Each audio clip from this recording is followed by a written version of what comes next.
Hai, apa kabar pemirsa? Ketemu lagi dengan Creative Talk. Pemirsa, kalau biasanya dalam episode sebelumnya saya selalu ajak Anda untuk ngobrol-ngobrol dengan orang-orang yang berada di balik layar. Mereka adalah orang-orang di dunia kreatif, profesinya macam-macam. Ada filmmaker, ada fotografer, ada fashion designer, bahkan juga ada chef yang bergerak dalam bidang kuliner. Tapi di episode kali ini saya akan mengajak Anda ke dunia yang berbeda. Ini adalah profesi yang berbeda, yaitu polisi dan tentara yang bergabung di pasukan perdamaian PBB atau Perserikatan Bangsa-Bangsa. Mereka ini adalah orang-orang Indonesia, tentara Indonesia, polisi Indonesia yang ditempatkan menjadi anggota pasukan perdamaian dan tinggal dan bekerja bergabung di berbagai macam negara-negara yang sedang mengalami konflik peperangan. Ini menarik sekali. Bagaimana sih kisah mereka? Bagaimana mereka bisa menghadapi masalah pengungsi? Bagaimana mereka menjadi juru damai di antara berbagai macam kelompok yang sedang berperang? Dan yang menarik, yang kita ajak ngobrol dalam Creative Talk kali ini adalah para polisi dan tentara. Mereka semua adalah wanita. Oke pemirsa, obrolan ini akan dipandu oleh produser VOA, Vina Muptadi. Silakan Vina. Halo Serdaya Zela, terima kasih sudah bergabung bersama VOA hari ini. Halo Mbak. Salah satu peran dari Women Peacekeeping adalah melakukan interaksi dengan masyarakat sipil ya. Bisa dikasih contoh nggak misalnya interaksi dalam rangka apa, kegiatannya seperti apa yang dilakukan? Sebelum adanya COVID-19 sekarang, kita rutin melaksanakan kegiatan medical camp. Salah satunya kita memberikan fasilitas kesehatan untuk masyarakat-masyarakat di desa binaan, dan itu rutin kita lakukan seminggu sekali kalau untuk medical camp. Masyarakat bisa datang ke medis yang telah kita sediakan, mereka datang dan memeriksakan diri, apakah ada keluhan dari masyarakat, kita membantu. Dan ada kegiatan sosialisasi seperti apa kita memberikan motivasi atau kita memberikan pelajaran bagaimana cara memasak, bagaimana memproduksi sesuatu hal yang baru untuk membangun kreativitas masyarakat di daerah ini. Menarik sekali, diajarin masak apa? Masakan Indonesia nggak? Ya, kita ngajarin masyarakat sini masakan Indonesia, dan masyarakat sini juga mengajarkan kita masakan mereka seperti masak nasi kebuli. Kita juga sekalian berinteraksi mengenalkan budaya-budaya Indonesia sebagai duta bangsa di sini. Seperti apa misalnya budaya-budaya Indonesia yang diajarkan atau diperkenalkan? Kita mengajarkan tari-tarian. Kalau untuk memasak kita sudah pernah mengajarkan bagaimana memasak rendang, tapi dikarenakan ada bahan-bahan tertentu yang di sini tidak tersedia, rasanya tidak seperti saat kita masak di Indonesia. Kemudian seperti apa sih suka dukanya menjadi seorang tentara di sana? Suka dan dukanya lebih, kalau saya sendiri lebih banyak ke sukanya ya Mbak. Kalau dukanya sangat sedikit yang saya rasakan. Sukanya kita bisa mendapatkan pelajaran baru, kita bisa mendapatkan ilmu baru, dan kita bisa melihat bagaimana keadaan masyarakat di daerah yang rawan seperti di sini Mbak. Dan kita juga bisa mendapatkan hal-hal yang baru, contohnya mengenai budaya, tradisi, kebiasaan, dan hal-hal yang biasa kita tidak temukan di Indonesia. Tempat itu merupakan daerah yang cukup rawan ya. Nah, ketika berpatroli tentu ada risiko bahaya. Pernah nggak merasa khawatir atau takut? Kemudian gimana cara mengatasinya? Untuk rasa kekhawatiran pasti ada. Kita selalu harus menenangkan rasa khawatir untuk kita selalu siap siaga dan berhati-hati. Cara yang pernah saya lakukan selama saya mengikuti kegiatan patroli, alhamdulillah semuanya aman terkendali, dikarenakan kita dengan masyarakat Indonesia sendiri, dengan masyarakat Lebanon terkenal akan kehangatannya, senyum sapa salam yang kita terapkan di daerah misi. Karena kan pada saat kita keluar, kita bertemu dengan masyarakat, kita selalu menerapkan 3S, senyum, sapa, dan salam. Jadi masyarakat di sini sangat welcome dengan adanya Batalion Indonesia di Libanon Selatan. Oke, dan kekhawatiran kan mungkin nggak cuma ada di diri Serdaya Zela aja, tapi juga dari keluarga yang ditinggal di Indonesia. Nah itu gimana meyakinkan mereka? kalau untuk meyakinkan keluarga sendiri, pada awalnya keluarga sangat mendukung apapun yang saya pilih, alhamdulillah. Akan tetapi keluarga selalu memesankan pada saya tetap menjaga kesehatan, menjaga fisik dan mental, tetap memotivasi diri dan selalu waspada. Saat sekarang kita bisa berkomunikasi dengan keluarga dengan melalui video call. Saya selalu berhubungan atau selalu berkomunikasi dengan keluarga saya, terutama ibu dan ayah saya di rumah. Apa yang paling dikangenin dari Indonesia? Yang paling saya rindukan dari Indonesia tentu makanannya, dikarenakan nanti pada saat saya kembali ke Indonesia banyak menu-menu yang sudah saya siapkan yang akan saya makan. Kemarin kan baru saja merayakan Idul Adha, terus gimana tuh perayaan Idul Adha di sana? Penuh dengan kesederhanaan kah? Untuk pelaksanaan Idul Adha kemarin kita tetap melaksanakan, tapi tetap mengikuti peraturan prosedur COVID yang telah disiapkan, yang standar COVID dari Unifil, seperti menjaga jarak. Makasih Serda Yazela buat ngobrol-ngobrolnya. Terima kasih. Oke pemirsa, itu tadi obrolan Kinamu tadi. Anda jangan kemana-mana, karena setelah satu ini saya akan ajak Anda untuk ngobrol-ngobrol dengan Duta Besar Indonesia yang ada di kota New York. Pemirsa, stay tune terus di Creative Talk.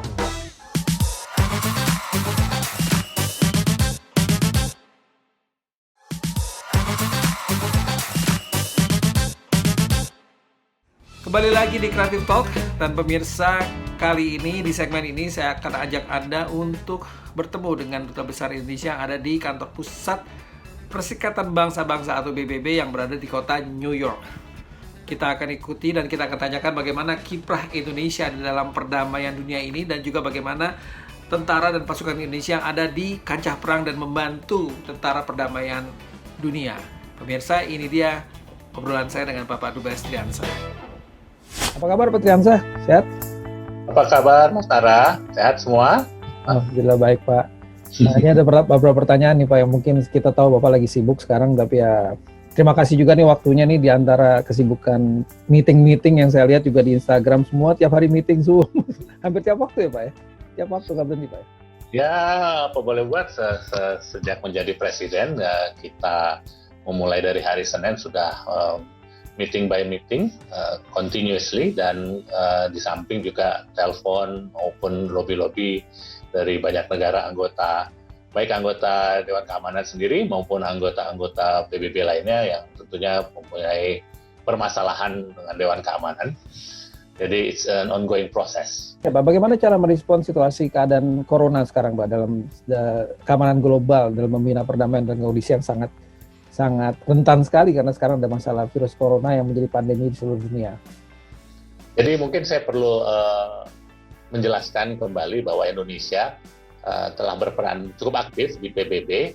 Kita bersama dengan 5 negara yang meluncurkan resolusi di General Assembly, sidang Majelis Umum PBB, yang telah disepakati dan didukung co-sponsor oleh 188 negara. Ini jumlah yang sangat fenomenal, dan disepakati oleh 193 negara. Yang ini terkait dengan COVID. Dalam presidensi kita juga, saya ingin gambarkan bahwa banyak isu-isu juga yang akan dibahas.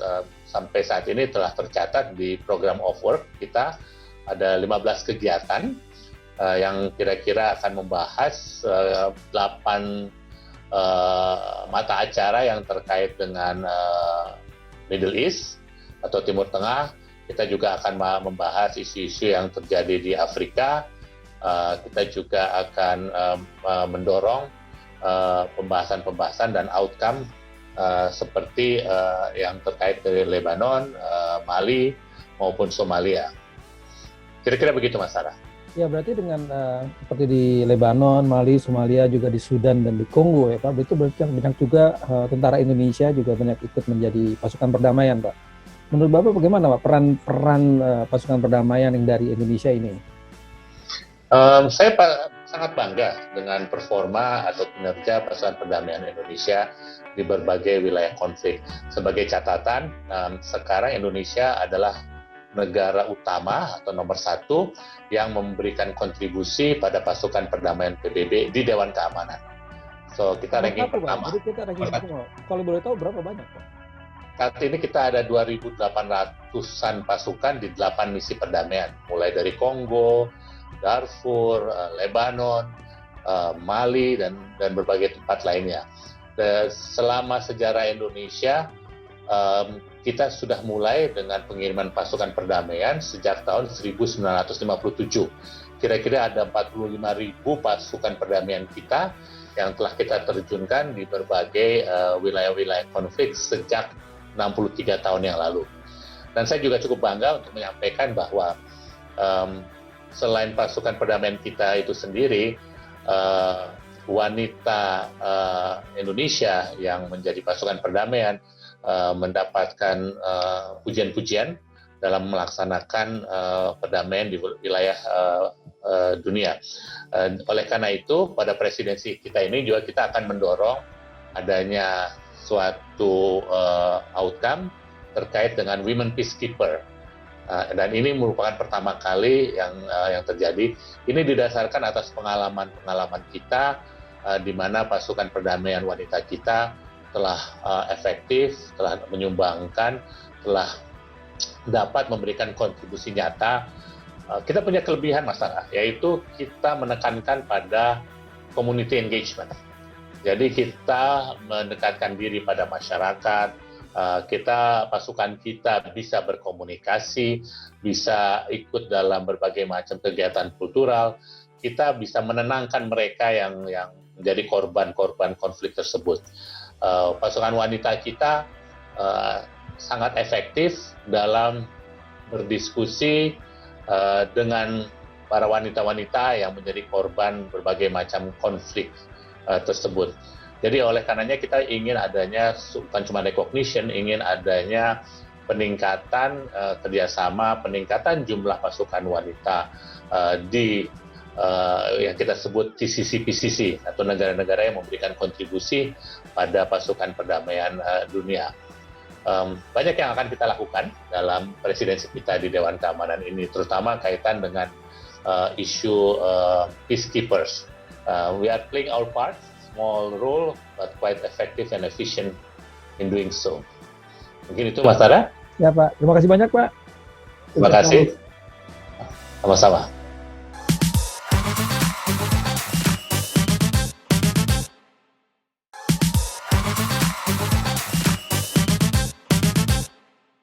Ya pemirsa, kembali lagi di Creative Talk. Di segmen yang terakhir ini saya masih akan ajak Anda untuk berbicara dan ngobrol-ngobrol tentang bagaimana kiprah Indonesia menjadi anggota pasukan perdamaian PBB.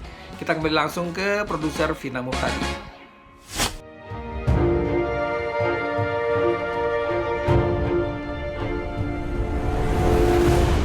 Perkenalkan, nama saya Rimaika Tiara. Pangkat saya Letnan 1 Laut Khusus Wanita. Asal satker saya dari Dinas Psikologi Angkatan Laut, Juanda, Surabaya. Saya 27 tahun untuk tahun ini dan saya di sini sudah sekitar 8 bulan.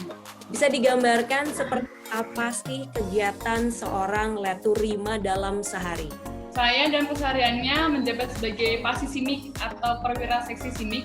Saya dalam kesehariannya saya berkoordinasi dengan local people, terlebih dengan kepada mayor atau muhtarnya, atau disebut kita biasanya local authority.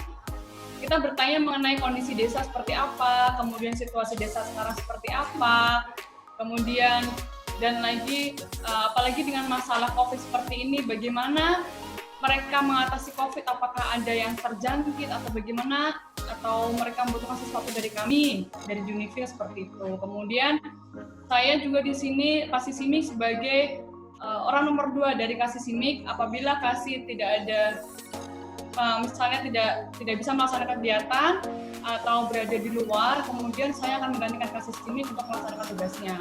Dan saya juga berkoordinasi antar semua unit terkait dengan kegiatan sehari-hari kita. Jadi itu membantu atau membuat kita kondisi kerja itu semakin nyaman, semakin kondusif karena saling keterkaitan satu dengan yang lainnya. Ini ada sekitar 35 perempuan Indonesia ya dalam pasukan perdamaian di Lebanon. Apa saja kelebihan dan juga tantangan sebagai seorang tentara perempuan? Untuk sekarang, untuk yang di Indobat yang banyak 35 orang. Namun sebetulnya itu ada sekitar kurang lebih ada 60 untuk women peacekeeper yang ada di Unifil sini. Kita terbagi menjadi beberapa satuan tugas dan 35 perempuan ini ada di Indobat, di Indonesian Battalion. Kemudian sisanya ada di Sempu, ada di Nakura. Nah, itu kesehariannya ya kita melaksanakan kegiatan administrasi, kita mendukung kegiatan kantor, kemudian kita melaksanakan kegiatan yang biasa dilakukan oleh prajurit pria seperti kita melaksanakan patroli, kita melaksanakan observasi, kita melaksanakan jaga di sini, sama seperti itu, Mbak. Kalau kelebihan dan juga tantangannya? Kelebihan atau tantangannya yang kita rasakan, otomatis tantangannya adalah kita melakukan apa yang sebelumnya kita belum pernah lakukan. Misalnya seperti ini, mungkin di Indonesia kita tidak pernah melaksanakan namanya patroli atau kita melaksanakan jaga keliling desa. Nah, itu kita kan di sini namanya tugas operasi. Baru pertama kali kita di sini melaksanakan tugas operasi, ya kita harus melaksanakan apa yang dilaksanakan oleh prajurit pria, sama halnya gitu. Misalnya kita melaksanakan patroli, baik patroli pagi, patroli siang, patroli malam, kita melaksanakan semua. Kemudian jaga atau observasi yang kita lakukan di pos-pos seperti itu, kita juga melakukan apa yang dilakukan prajurit pria. Itu salah satu tantangannya karena hal ini merupakan baru pertama kali kita melaksanakan sebagai perempuan atau wanita TNI dalam melaksanakan tugas operasi. Untuk kelebihannya mungkin kita dapat banyak pengalaman, kita dapat banyak tahu tentang begini loh prajurit pria itu melaksanakan tugas operasi gitu. Jadi namanya gender equality ya di sini diterapkan benar-benar seperti itu. Karena menyinggung soal gender equality, apa pengamatan Letu Rima mengenai gender equality? Mengingat PBB kan sekarang juga sedang menggaungkan yang namanya gender equality ya. Apa pengamatan Anda tentang kemajuan ataupun kekurangannya? Kalau untuk kemajuan gender equality sama dengan sekarang, kita juga menerapkan apa yang disampaikan oleh PBB, atau kita juga Indonesia berusaha untuk menambah jumlah women peacekeeper dari Indonesia untuk melakukan kegiatan misi bukan hanya di Unifil tapi juga di berbagai negara. Ini salah satu yang digaungkan oleh PBB bahwa ya kita selama melaksanakan perdamaian dunia yaitu kita harus memajukan peran perempuan. Dan peran perempuan di sini pun juga bukan hanya sebagai tanda kutip hanya untuk sebagai pemanis atau sebagai pelengkap saja, namun kita juga melaksanakan apa yang dilaksanakan oleh prajurit pria, seperti halnya seperti patroli, kita juga melaksanakan kegiatan jaga, kita juga melaksanakan kegiatan diskusi dengan prajurit pria, kita melaksanakan kegiatan kumpul dengan yang wanita, dan kita juga bekerja prajurit pria dan prajurit wanita tidak ada bedanya seperti itu. Itu gender equality di sini, dan jumlah wanita pun sekarang juga sudah ditambahkan gitu. Kalau mungkin dulu jumlah wanita dalam tugas operasi mungkin lebih sedikit daripada prajurit pria. Namun lambat laun semakin bertambahnya tahun jumlah women peacekeeper atau jumlah peran perempuan di sini juga bertambah banyak. Selain dari Indonesia, di lokasi yang sama juga ada peacekeeper dari negara-negara lain? Iya, ada Mbak, ada di sini kurang lebih ada sekitar banyak negara, bukan hanya dari Indonesia aja, dari Malaysia juga ada untuk women peacekeeper-nya, kemudian dari India, dari Nepal, dari Italia, dari Belanda, dan dari beberapa negara, Mbak. Kemudian apakah ada semacam kegiatan atau latihan rutin bersama para women peacekeeper dari negara-negara lain? Untuk kegiatan karena sekarang itu berkaitan dengan COVID, jadi semua kegiatan ditunda. Namun sebelumnya kita melaksanakan seperti pelatihan untuk wanita-wanita peacekeeper, women peacekeeper dari seluruh negara. Kita tergabung dalam Military Gender Task Force dengan FASTIM atau Female Assist Team Military kalau nggak salah seperti itu. Jadi kita perkumpulan dari women peacekeeper seluruh dunia, kita berkumpul untuk membahas mengenai gender equality dan ini loh peran perempuan, bukan hanya perempuan itu sebagai di rumah, tapi perempuan juga bisa seperti layaknya sebagai seorang laki-laki. Gitu. Menarik sekali, seperti apa rasanya ketika berkumpul bersama para perempuan-perempuan lain dari berbagai negara namun dengan tujuan yang sama, apakah merasa kayak empowered, merasa lebih berdaya seperti itu? Iya, jadi kita merasa lebih semangat karena dari negara-negara lain pun juga mereka kan pasti punya seperti halnya ada sisi tabu sebagai perempuan sebagai peacekeeper atau perempuan sebagai tentara, kemudian perempuan sebagai korban perang seperti apa. Jadi kita bertukar pikiran, kita bertukar pengalaman, bertukar informasi mengenai ini loh yang dilakukan women peacekeeper dari Indonesia, begini loh peran TNI, begini loh peran wanita dari negara lain di situ gitu. Jadi kita lebih banyak sharing. Jadi itu membuat kita menjadi lebih banyak pengalaman dan lebih paham bahwa oh ternyata di negara lain juga mereka ada sisinya yang mereka nggak boleh lakukan, atau mereka tergabung dalam militer, ada sisinya di mana mereka boleh tergabung dalam militer, seperti itu. Kan salah satu kegiatan utama yang dilakukan juga adalah berpatroli. Nah, kalau berpatroli itu ngapain sih? Apa yang dipastikan, checklistnya apa saja gitu?